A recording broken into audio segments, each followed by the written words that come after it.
ஐயோ, இது அவங்க எதிரே பார்க்கலையே. ரோட்டை கடக்க நின்றிருந்தவர்களுக்கு காத்திருந்த பேரதிர்ச்சி.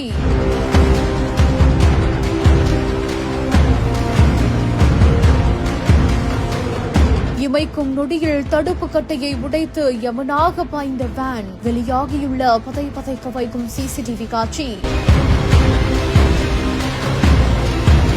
மகாராஷ்டிராவில் சத்தாரா மாவட்டம் பால்டன்ல நடந்த ஒரு பயங்கரமான விபத்துல சாலையை கடக்கிறதுக்காக 2 நபர்கள் சாலையோட தடுப்பு கட்டை கிட்ட நின்னுகிட்டு இருந்திருக்காங்க. அப்போ அதிவேகமா வந்த வேன் ஒண்ணு ஓட்டுநரோட கட்டுப்பாட்டை இழந்து அந்த தடுப்பு சுவரை உடைத்துக்கிட்டு பாய்ஞ்சிருக்குது. இதுல அந்த 2 பேருமே நூலிலையில உயிர் தப்பிச்சிருக்கிறதாகவும் தகவல் வெளியாகி இருக்குது. இது குறித்தான அதிர்ச்சிகரமான சிசிடிவி காட்சிகளும் இப்ப இணையதள வெளியாகி பெரும் பகீர கிளப்பிட்டு வருது.